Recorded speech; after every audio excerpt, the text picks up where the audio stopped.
여러분, 코끼리를 생각하지 마세요. 지금 머릿속에 코끼리가 떠오르셨죠?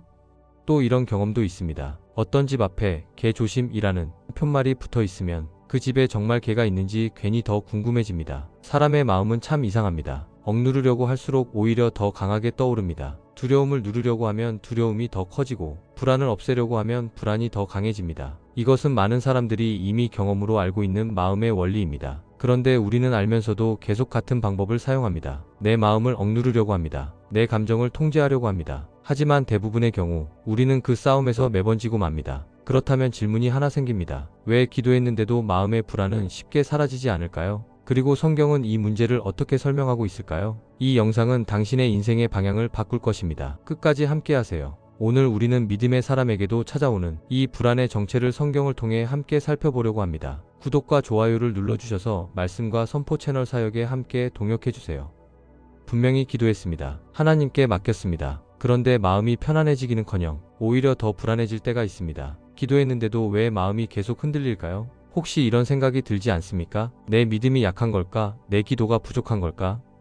오늘 우리는 많은 신앙인이 겪지만 잘 설명되지 않는 한 가지 질문을 보려고 합니다. 왜 기도했는데도 마음은 여전히 불안할까요? 그리고 성경은 이 문제를 어떻게 설명하고 있을까요? 먼저 한 가지 중요한 사실을 말씀드리겠습니다. 기도했다고 해서 감정이 바로 따라오는 것은 아닙니다. 많은 사람들이 기도하면 즉시 평안해져야 한다고 생각합니다. 하지만 성경을 보면 믿음의 사람들도 같은 과정을 지나갔습니다. 다윗을 보십시오. 시편을 보면 다윗은 하나님께 기도하면서도 두려움과 불안을 그대로 하나님께 말합니다. 내 마음이 어찌하여 낙심하며 어찌하여 내 속에서 불안해하는가? 이것은 믿음이 없는 사람이 아니라 믿음의 사람이 경험하는 내면의 싸움입니다. 기도는 감정을 숨기는 시간이 아니라 감정을 하나님 앞에 가져가는 시간입니다. 그래서 기도한 뒤에도 불안이 남아있는 것은 믿음이 없는 증거가 아니라 믿음이 성장하는 과정일 수 있습니다. 여기서 우리가 이해해야 할 중요한 원리가 있습니다. 기도는 상황을 즉시 바꾸기보다 먼저 우리의 시선을 바꾸기 시작합니다. 환경은 아직 그대로인데 하나님을 바라보는 시선이 바뀌기 시작합니다. 즉, 상황을 바라보는 해석이 달라진다는 뜻입니다. 이 변화가 시작될 때 믿음이 자라기 시작합니다. 빌립보서 4장 6절은 이렇게 말합니다. 아무것도 염려하지 말고 다만 모든 일에 기도와 간구로 너희 구할 것을 하나님께 아뢰라. 그리고 바로 다음 구절에서 이렇게 이어집니다. 그리하면 모든 지각에 뛰어난 하나님의 평강이 너희 마음과 생각을 지키시리라. 여기서 중요한 순서를 보십시오. 기도, 감사, 그리고 평강. 평강은 기도의 결과로 오는 선물입니다. 하지만 그 평강은 환경이 즉시 바뀌어서 오는 것이 아니라 하나님이 우리의 마음을 지키시면서 믿음이 조금씩 자리 잡기 시작합니다. 그래서 기도했는데도 마음이 흔들리는 순간이 올 수 있습니다. 그 순간에 우리가 선택해야 할 것이 있습니다. 다시 걱정으로 돌아갈 것인가? 아니면 하나님을 신뢰할 것인가? 믿음은 감정이 완벽해졌을 때 시작되는 것이 아니라 감정이 흔들리는 순간에도 하나님을 바라보는 선택에서 시작됩니다. 그래서 성경은 우리에게 이렇게 가르칩니다. 두려움을 없애려고 애쓰기보다 하나님을 더 바라보라고 말합니다. 불안을 억누르려고 애쓰기보다 하나님의 약속을 더 붙들라고 말합니다. 하나님을 더 바라보라고 하십니다. 그때 조금씩, 아주 조금씩 마음의 방향이 바뀌기 시작합니다. 마음에서 요동치는 불안과 두려움을 외면하거나 잠재우려는 노력을 하기보다 여러분의 시선을 하나님께로 향하도록 하십시오. 이것이 믿음입니다. 말씀과 선포 채널에서는 여러분의 믿음이 든든해지도록 돕는 사역을 하고 있습니다. 이제 함께 기도하시겠습니다. 하나님, 감사합니다. 우리가 기도하면서도 마음이 흔들릴 때가 있습니다. 그러나 그 순간에도 주님이 우리를 붙들고 계심을 믿습니다.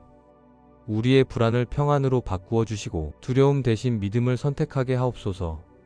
우리의 마음과 생각을 하나님의 평강으로 지켜주옵소서.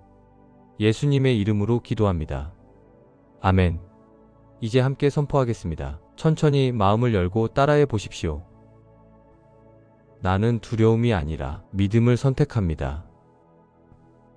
나는 염려가 아니라 하나님의 평강을 선택합니다.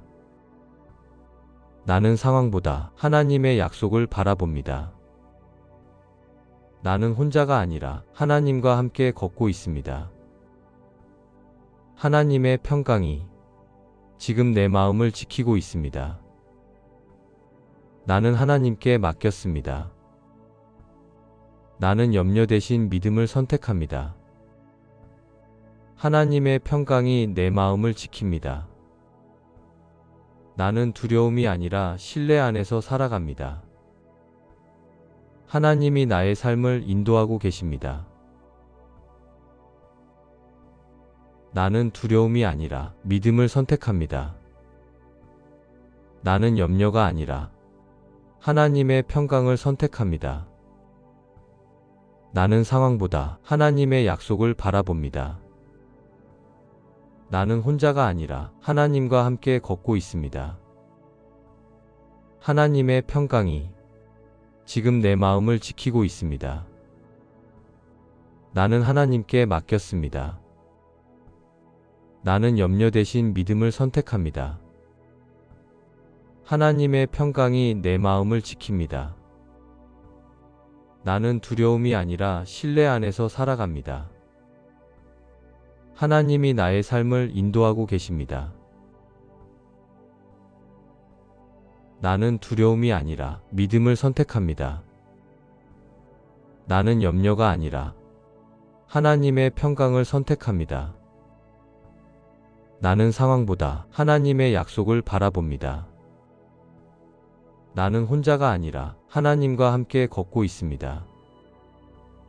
하나님의 평강이 지금 내 마음을 지키고 있습니다. 나는 하나님께 맡겼습니다. 나는 염려 대신 믿음을 선택합니다. 하나님의 평강이 내 마음을 지킵니다. 나는 두려움이 아니라 신뢰 안에서 살아갑니다. 하나님이 나의 삶을 인도하고 계십니다. 이제 한 문장을 댓글로 적어 보십시오. 나는 두려움이 아니라 믿음을 선택합니다. 이 한 문장을 적는 것은 단순한 댓글이 아니라 믿음의 삶으로 방향을 설정하는 작지만 중요한 행동입니다. 여러분의 고백이 여러분의 마음을 다시 세울 것입니다. 이 영상이 도움이 되셨다면 이 선포가 필요한 사람들에게 공유해주세요. 말씀과 선포 채널이었습니다. 다음 영상 또한 여러분의 신앙 여정에 큰 도움이 되는 내용이 기다리고 있습니다. 현재 화면에 나오는 영상을 꼭 시청하세요. 감사합니다.